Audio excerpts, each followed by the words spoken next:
नमस्कार दर्शकवृन्द, दिनभरका देश विदेशका प्रमुख खबरहरू समेटिएको नेपाल टाइम्सको टप 50 बुलेटिनमा स्वागत छ। म रश्मिता उदास। सुरु गरौं आजका प्रमुख खबरहरू। गैराती 12 बजेदेखि लागू हुने गरी पेट्रोलियम पदार्थको मूल्य वृद्धि। नयाँ मूल्य अनुसार अब पेट्रोल प्रति लिटर 180, डिजल र मट्टीतेल 163 र एलपी ग्यासको मूल्य प्रति सिलिन्डर 1800 रुपैयाँ पुग्यो। बुधबारबाट लागू हुने गरी हवाई सेवाको पनि भाडा बढ्यो। नेपाल आयल निगमले इन्धन बिक्री कटौती गरेपछि देशैभर इन्धन अभाव। सरकारलाई अप्ठ्यारोमा पार्न पम्पहरूमा हुने भुक्तानी कटौती गरेका कारण देशैभर पम्पहरूको बिक्री प्रभावित भएको पेट्रोलियम डिलर्स एसोसिएसनको दाबी।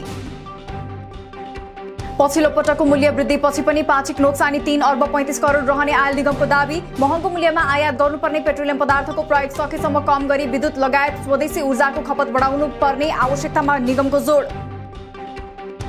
सरकारले 2 प्रहरी अधिकृतलाई बढुवा गर्ने। वैदेशिक रोजगारीबाट फर्किएकाहरूलाई पुनः एकीकरण आयोजनाका लागि स्विजरल्यान्ड सरकारबाट प्राप्त 86 करोडको अनुदान सहायता पनि स्वीकार गर्ने।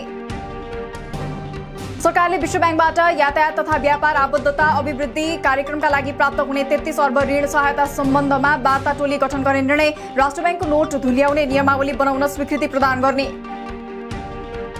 यो समाचार तयार वार्तासम्म सार्वजनिक स्थानीय पालिकाको मत परिणाम अनुसार कांग्रेस 320, एमाले 179, माओवादी 120 स्थानमा विजयी, जसपा 29, नेकपा एस 17, लोसपा 15 पालिकामा विजयी। काठमाडौँ महानगरको मेयरमा स्वतन्त्र उम्मेद्वार बालेन शाह कांग्रेसकी सृजना सिंह भन्दा 18,500 बढी मतले अगाडि। उपमेयरमा डङ्गोललाई तेब्बर बढी मतको अग्रता। पोखरामा एकीकृत समाजवादीको अग्रता कायमै। उपमेयरमा एमालेकी मन्जु गुरुङको अग्रता। वीरगञ्जमा फराकिलो मतान्तरका साथ जसपाका राजेश मानसिंहको अग्रता। उपमेयरमा कांग्रेस अगाडि। ललितपुरमा कांग्रेसका चिरीबाबु महर्जन र भरतपुरमा पनि गठबन्धनकी रेणु दाहालको अग्रता कायमै। मोरङका 17वटै पालिका प्रमुखहरूले लिए शपथ। दलगत प्रतिस्पर्धा र आस्था बिर्सिएर मिलेर गाउँ तथा नगरको विकास गर्ने प्रतिबद्धता। विराटनगरमा करको दायरा फराकिलो बनाउने र कर घटाउने मेयर नागेश कोइरालाले गरे पहिलो निर्णय। पर्साका 13 स्थानीय तहका प्रमुख तथा अध्यक्षहरूले लिए शपथ। रुकुम पश्चिमको मुसीकोटका नवनिर्वाचित मेयर महेन्द्र केसीले मर्ज गरेर बन्द भएका विद्यालय तत्कालै सुरु गर्ने। निःशुल्क एम्बुलेन्स सेवा र दाह संस्कारका लागि निःशुल्क दाउरा उपलब्ध गराउने निर्णय। बुटवल उपमहानगरका नवनिर्वाचित प्रमुख हेलोराज पाण्डेद्वारा पदभार ग्रहण। बुटवलमा मुख्य समस्याका रूपमा रहेको सुकुम्बासी र अव्यवस्थित बसोबासीलाई बसोबासको आधारमा अस्थायी प्रमाणपत्र बाँड्ने टिप्पणी सदर गरेर पाण्डेद्वारा काम सुरु। उद्घाटन तथा स्वागत सम्मान जस्ता काममा आफूलाई नअल्झाउन धनगढी उपमहानगरका नवनिर्वाचित मेयर गोपाल हमालको धनगढीवासीलाई आग्रह। अब आफूलाई काम गर्ने वातावरण सिर्जना गरिदिन पनि अनुरोध। नगरभित्रका अति विपन्न 1541 परिवारको निःशुल्क स्वास्थ्य बीमा गर्ने हेटौडा उपमहानगरकी मेयर मीना कुमारी लामाको निर्णय। 15,000 लिटर पानी र 25 युनिट विद्युत पनि निःशुल्क उपलब्ध गराउने प्रतिबद्धता। बाढी नियन्त्रणलाई प्राथमिकता दिने पश्चिम नवलपरासीको रामग्राम नगरपालिकाका नवनिर्वाचित मेयर धनपद यादवको पहिलो निर्णय। सामान्य झगडाका घटनाका विषयमा न्यायिक समितिबाट जनतालाई न्याय दिलाउन आफू अग्रसर हुने उपमेयर सम्झना चौधरीको भनाई। कञ्चनपुरको भीमदत्त नगरपालिकाको मेयरमा कांग्रेसका उम्मेद्वार पदम बोगटी 15,882 मत प्राप्त गरी निर्वाचित। उपमेयरमा कांग्रेसकी नीलम जोशी लेखक 12,216 मत ल्याएर विजयी। झापाको शिव शताक्षी नगरपालिकामा गठबन्धनलाई हराउँदै मेयरमा एमालेका मेगा हाङ थोप्रा विजयी। उपमेयरमा पनि एमालेकी नरमाया कार्की विजयी। सर्लाहीको बरथुवा नगरपालिकामा पनि एमाले विजयी। काभ्रे पलाञ्चोकको 5 खालको मेयरमा कांग्रेसका महेश खरेल र उपमेयरमा एमालेकी सूर्यमाया दनुवार विजयी। तनहुको व्यास नगरपालिकाको मेयरमा कांग्रेसका वैकुण्ठनाथ नेउपाने दोस्रो कार्यकालका लागि निर्वाचित। उपमेयरमा कांग्रेसकी इन्दिरा दरै विजयी। पाल्पाको रम्भा गाउँपालिकाको अध्यक्षमा एमालेका विष्णुप्रसाद भण्डारी दोस्रो कार्यकालका लागि 5,583 मतसहित निर्वाचित। उपाध्यक्षमा पनि एमालेकी राधा देवी श्रेष्ठ 5,719 मतसहित पुनः दोस्रो पटक निर्वाचित।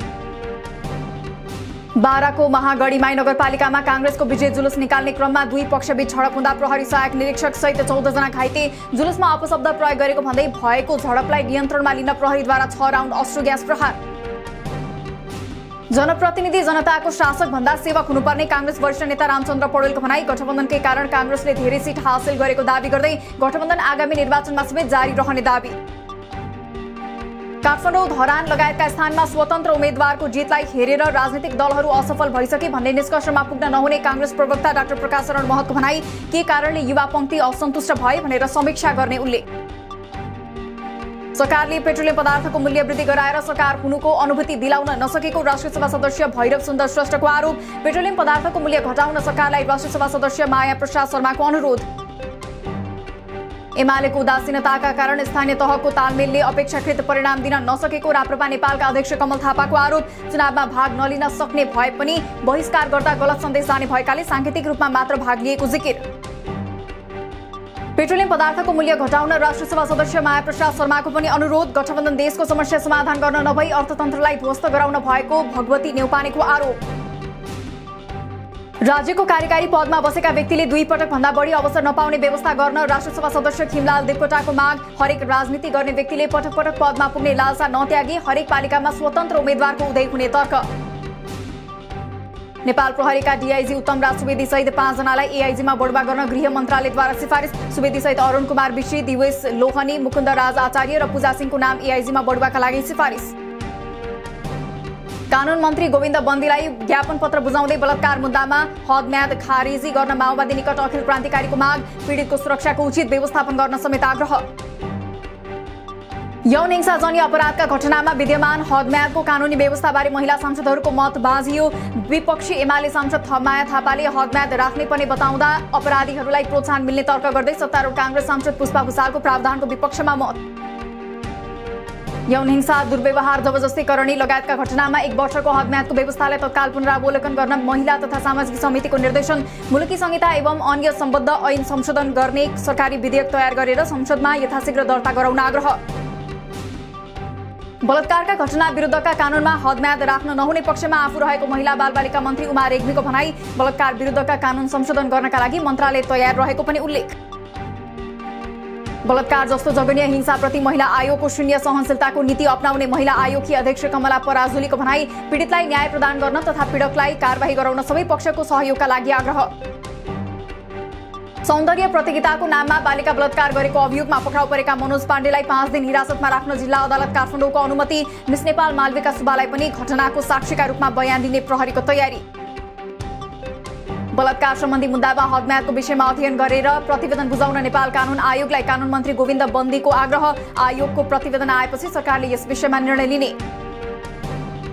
नेपालमा 2700 बढीमा गरिएको परीक्षणमा आज 10 जनामा कोरोना संक्रमण पुष्टि। आजै 16 जना संक्रमण मुक्त हुँदा मृतक शून्य। हाल देशभर 133 जना सक्रिय संक्रमित। मंकी पक्सको संक्रमण फैलिन सक्ने भन्दै विशेष सावधानी अपनाउन आम नागरिकहरूलाई सरकारको आग्रह। विदेशबाट आउने नेपाली र विदेशी नागरिकले कम्तीमा 2 हप्ता अनिवार्य क्वारेन्टिनमा बस्ने, सकेसम्म बाहिर कुनै पनि सामानहरू नछुने र छोइहाले तत्काल सफा गर्न सुझाव। शिक्षक सेवा आयोगद्वारा निम्न माध्यमिक तहको अध्यापन अनुमति पत्र लाइसेन्सको विज्ञापन खुला। इच्छुक उम्मेद्वारहरूले आज जेठ 9 गते सोमबारदेखि असार 7 गतेसम्म अनलाइन दरखास्त दिन सक्ने। परीक्षा साउन 28 गते बिहान 8 बजे हुने। झण्डै 20 करोड जरिवानाको माग गरेर 5 जना विरुद्ध राजस्व छलीको मुद्दा दायर। कर छलेको र भारतीय चिनी अवैध चोरी पैठारी गरेर VCTS मा प्रविष्ट भएको कागजात 28 पटकसम्म सच्याएर काठमाडौँ ल्याएर बिक्री गरेको खुलासा। चरा ठोकिएको आशंकामा जजिरा एयरलाइन्सको विमान गौतम बुद्ध विमानस्थलमा होल्ड। 121 यात्रु लिएर कुवेतबाट आएको जहाज गए राति 2 बजे भैरहवामा अवतरण। यात्रुहरू सकुशल। प्राविधिकले जाँच गरेपछि मात्रै विमानलाई उडान अनुमति दिइने।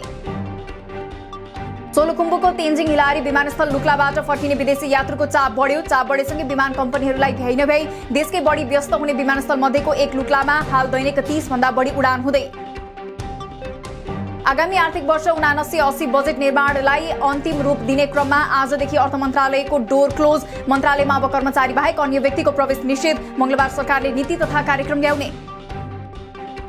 निजी क्षेत्रको सहभागितामा रुग्ण बनेका उद्योग सञ्चालन गर्ने गृह कार्य भइरहेको उद्योग मन्त्री दिलेन्द्र प्रसाद बडुको भनाई। रुग्ण उद्योग निजी क्षेत्रलाई सञ्चालन गर्न दिँदा मुलुकभित्र उद्योगमा वृद्धि, उत्पादन र रोजगारी वृद्धि तत्काल हुन सक्ने उल्लेख।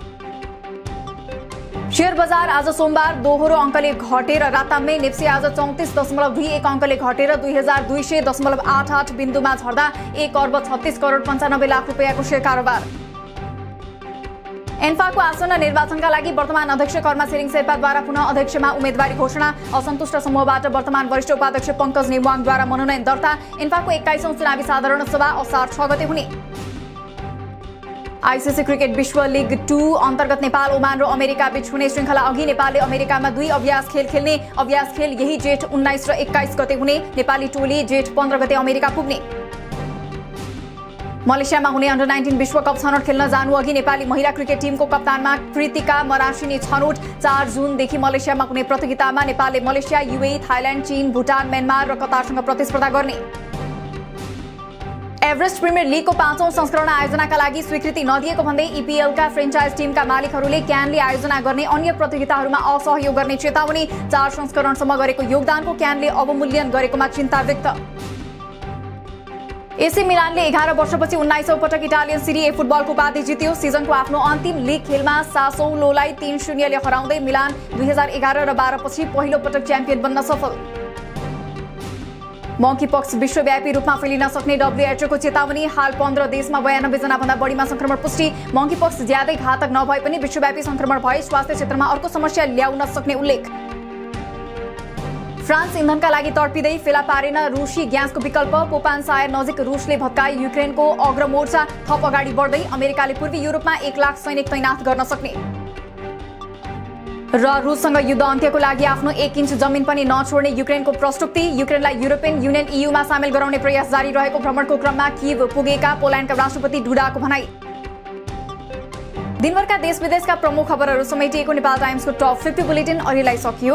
हामी भोलि फेरि टप 50 समाचारका साथ उपस्थित हुने नै छौं। नेपाल टाइम्सको युट्युब च्यानल सब्स्क्राइब गरिदिनु भएकोमा र फेसबुक पेज लाइक गरिदिनु भएकोमा धन्यवाद। ताजा खबरहरू नेपाल टाइम्सको अनलाइन पोर्टल www.nepaltimes.net मा पनि गएर हेर्न सक्नुहुनेछ। नेपाल टाइम्स हेर्दै गर्नुहोला। नमस्कार।